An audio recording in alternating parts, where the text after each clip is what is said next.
32 male, wife Fiona, 30F, and I have been married 5 years and started exploring kink and ENM a couple of years ago. We got really into shibari and have done some full suspensions as my skill level has increased.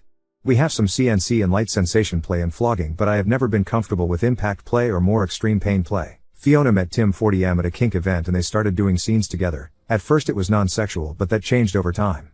Tim did things I couldn't and Fiona enjoyed the new experiences and they see each other once a week.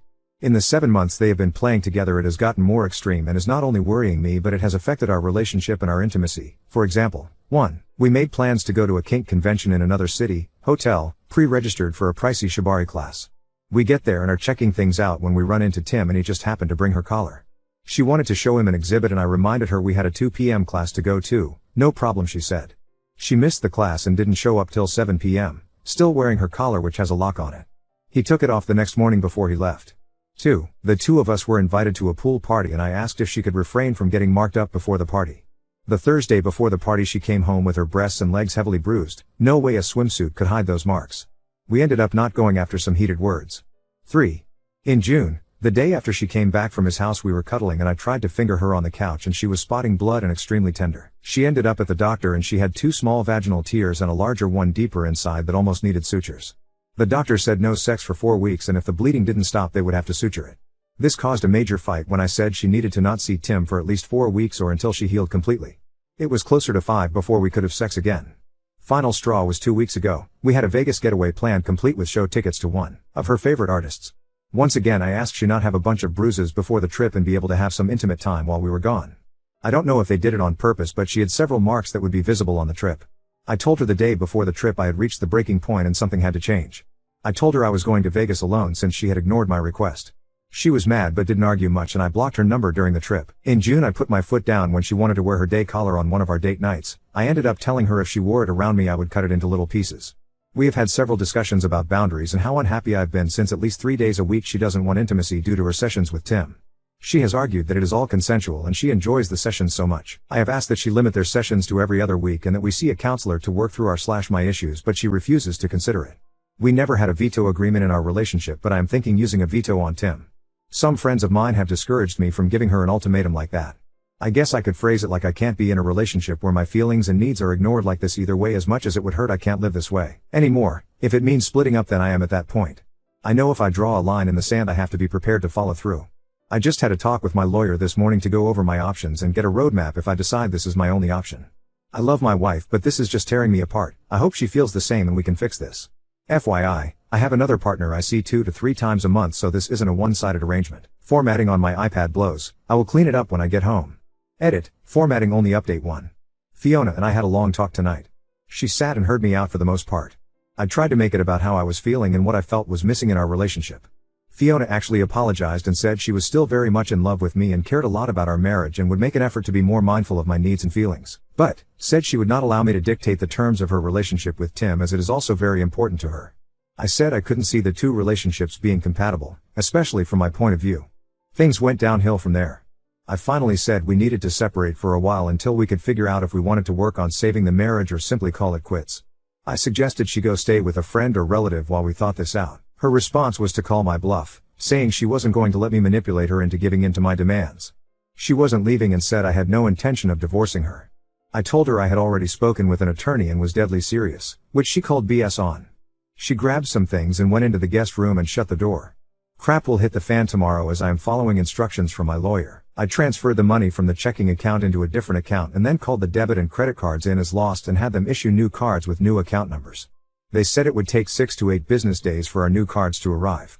I also changed all the passwords on our accounts. Tomorrow I plan to get a storage unit and start moving some of my things out of the apartment. And of course, call the lawyer and give him the green light to have Fiona served. She doesn't carry much cash so I should be getting a call early tomorrow after she leaves. I'll be leaving before she does for work tomorrow so I will miss her reaction if she decides to wear her day collar, which is in 3 pieces now. Update 2.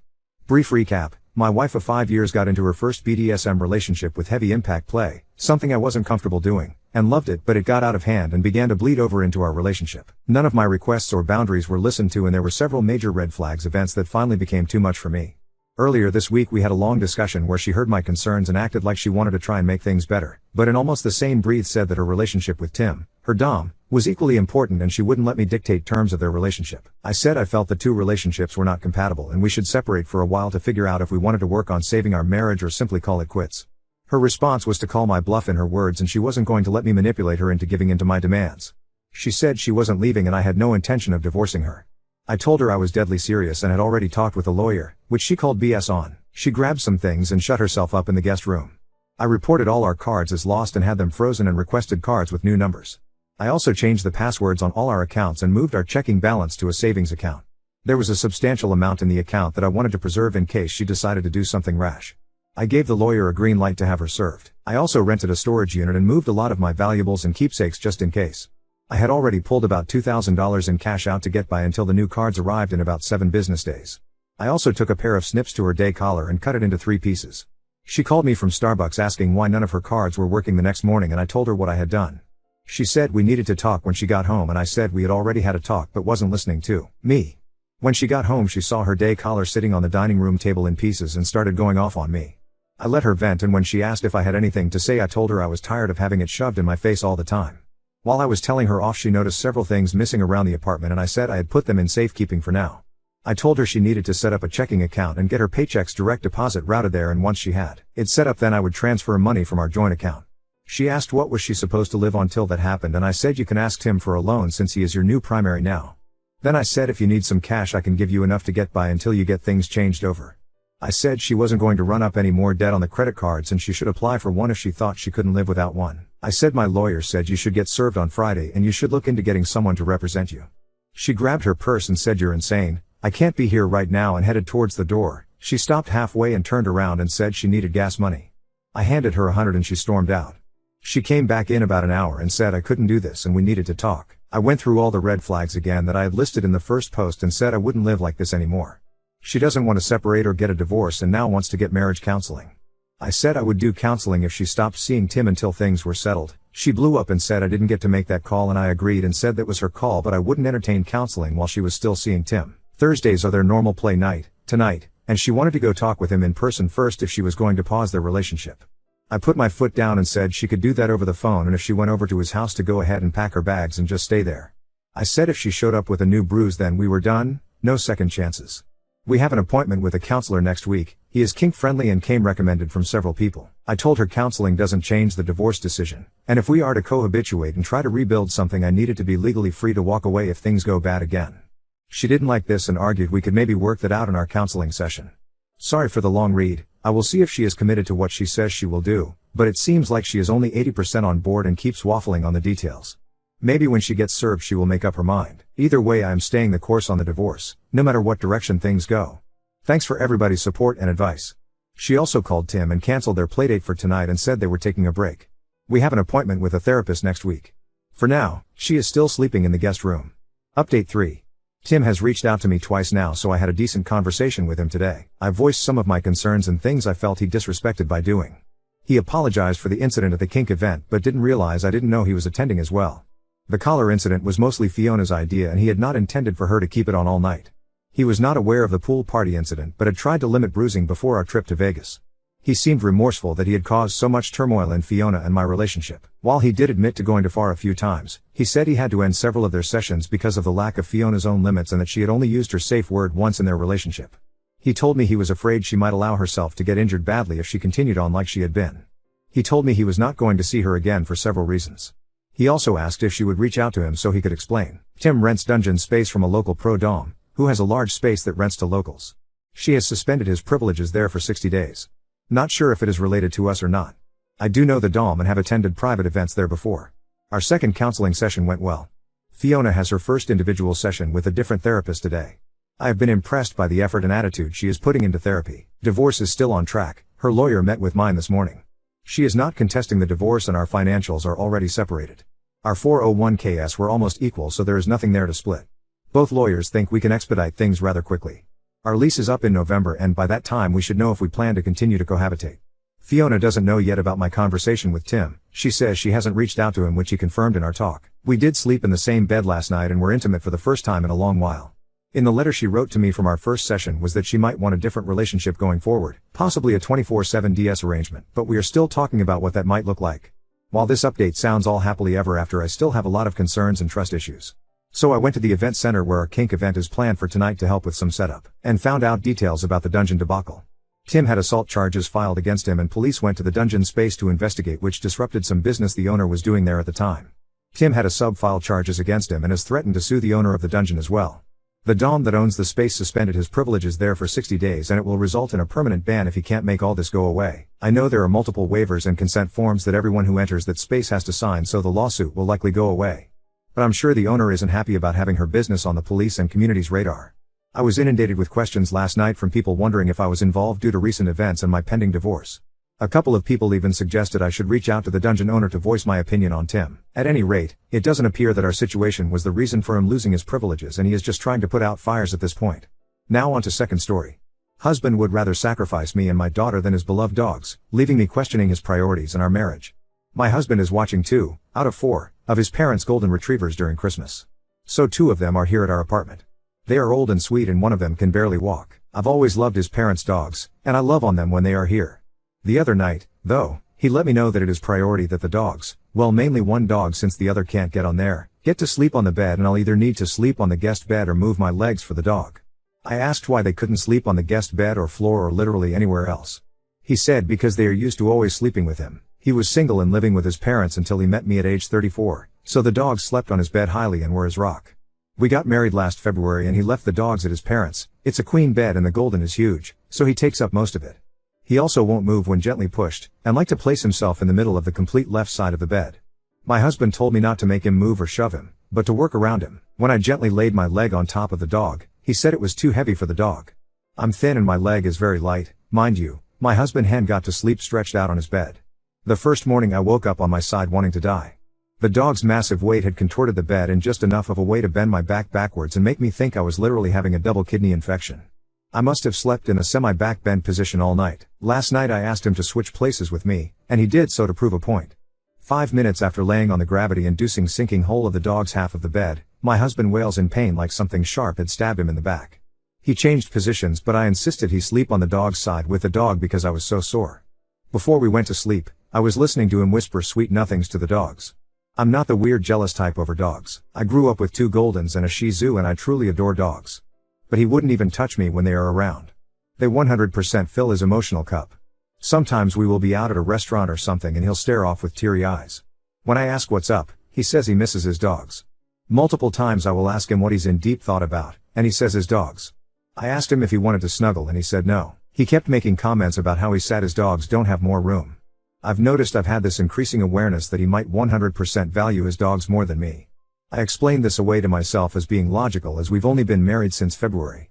For context, I grew up always putting others first and valuing myself as less inherently than those around me. Church taught me that God wants us to put others before ourselves and I spiraled. This seems silly, but an example of this is that I would show up to church with my family and there would be 1 donut left. My blood sugar was routinely low and I'd help my 3 little brothers get ready so I didn't have time to eat. I would let whatever old person have the last donut and I would go completely sweaty and blackout. But this was the extreme fear I developed of ever putting myself first. Back to the scene in bed, I finally said, kind of joking, that I feel sometimes like he loves his dogs more than me. He got quiet. Like I said, I was kind of joking at first, but his silence was silent. I said, oh my God, do you? Silence. Are you serious? He finally sighed and said, well, they are my babies. They're my everything. I was completely silent. Stunned. I'm also aware that love for dogs and human love are not the easiest things to have compared in a question like this, but it seems he wasn't aware of that, 'cause the boy knew how to answer. I asked if he was serious and he said yes. I pushed it further because of course I did. I had to know the extent of this unsettling answer. I asked if a gun was to either my head or the dogs' heads, would he choose me or the dogs? He got quiet again and told me that's not a fair question because that would never happen. WTF, so I insisted on my hypothetical question because now I was just shell-shocked. He finally admitted that he would choose to let me die over dogs. Oh, and my daughter. His stepdaughter. He said he'd choose to let both me and my daughter die. Over his parents' dogs. I was visibly upset and shocked at how serious he was answering. I said, do you even love me? He got quiet. I asked again. Silence. He could see I was horrified and tearing up. He finally got annoyed and said of course he does. And that he only hesitated because it was a stupid question. He then said he was kidding about the dog stuff and only answered that way to show me those were stupid questions. Only guys, he wasn't kidding. I really believe no part of that was a joke. I know joking. He was not kidding, at all. Update 1. Bad update 2. My husband said that if he ever had to choose to let either me or his parents' dogs live, he'd choose the dogs, so now I want to leave Ada? I had posted all of this on True off my chest and it got deleted, so I'm trying here because the comments were helping, so I've been reading all of your comments and obviously gaslighting myself on if he was joking. He doubled down yesterday morning and said he only answered that way because I was being ridiculous. I still felt uneasy about everything. Last night, I was like sick exhausted. My throat was swollen, my back hurt, and I had gotten 2 hours of sleep the night before. When I went to go to sleep, this time both dogs were on the bed. I asked if we could lift the dog that can't walk well to the floor since that's where he likes to sleep as he can't get on or off the bed alone. He got up to try to gently move him to the floor, but the golden didn't much prefer it, so my husband instantly gave up. Now mind you, the dog is literally taking up the lower left corner, 1/4 or more of the bed. I asked if he could gently insist the dog get on the floor. He explained that he will need to move to the floor later in the night, but he doesn't feel like it currently, so no, he wouldn't be making him move right now if the pup didn't delight in the thought right this instance. The dog got to stay. I said this makes no sense to me because you'll have to wake up from us sleeping to move him later? He doubled down. I focused on the second dog who was stretched out to consume the entire right half of the bed. My husband laid between them, spooning him. That left a small 2 feet by 3 feet area in the upper left corner of the bed for me, and I wasn't allowed to accidentally let my foot touch them in a way that could put pressure on them. Obviously I lost my shit at this point. Having read most of your comments, I started telling him this was insane, to grow up, to actually put me first, or go marry your dogs. I said this is so pathetic and embarrassing for me to be of less value than your dogs do you. You can't put your golden through slight discomfort and move them to the floor so your sick wife can sleep? He responds with, move to the guest room. I said no. He says fine, I'll move to the guest room. I said I really want to actually spend time with you since my kiddo is out of town. We never spend time together. Let's both go to the guest room and the dogs can have our bed. He says no, it has to be just one of us, because he wants the dogs to have one adult as a comfort presence, and both have full access to the bed. I obviously am floored at this point. Around this time the dog that sleeps on the floor somehow moved himself off the bed to the floor, even though I didn't think he could without help due to his hips. My husband notices and instantly freaks out asking if I made the dog get off the bed. I said no. He then says I should leave, I'm insane, he wants a divorce, and they will always be more important to him. He slept holding them so gently and scrumptiously. So that's the story of how I'm sitting upstairs trying to figure out how to pack my stuff and leave to spend Christmas Eve and Christmas alone. Because I'm less than 2 dogs. Oh, and it's storming outside. The actual reason I haven't left my husband, the one who would choose the dogs over me, is I feel too guilty because I think he's autistic. Ada? Hi, I just wrote the 2 posts about how my husband, given the choice between letting me or his parents' dogs live, would choose his dogs. I don't even know how to write this next part because it sounds so bad in every way. Someone commented on one of the posts saying they think he's 100% autistic. One of my close friends is autistic and I've learned a lot from them. I'm fully aware there is a spectrum. I also want to say that I used to be a terrible anti-vaxxer and then saw the light, and now speak at events against ableism and advocate against the notion of vaccines causing autism. I am constantly grateful by the absolute gift to the universe my autistic friends are, and I am humbled I get to learn from them. My husband has never been diagnosed as autistic. Please forgive me because I don't know if it's preferred to say autistic or having autism, and my heart is in the right place. I just truly don't know what the preferred term is because people have told me a few different preferences over the years. Possibly relevant side note, I have AD and am medicated, and they think I have auditory processing disorder. I have PTSD and anxiety as well. I'm actually really struggling with this comment, because I've always wondered if he was autistic because the things he said to me make me wonder, like maybe he doesn't realize his obsession with his dogs to the point of loving them more than me isn't normal. He's very sociable, has a group of friends he plays D&D with, is outgoing with strangers, can strike up conversations easily, has a wide variety of interests, a degree in journalism with a very creative and fun style of writing, is incredibly intelligent, high emotional IQ, connects with others easily, etc. But every time he says something mean like he loves his dogs more than me, I think, what if he's undiagnosed autistic and doesn't know he's hurting me? He says very off-the-wall things that hurt me and are not at all socially acceptable, and genuinely acts like he doesn't see the harm. But then he'll say things like this, actually fully aware that he knows what he's saying is bad.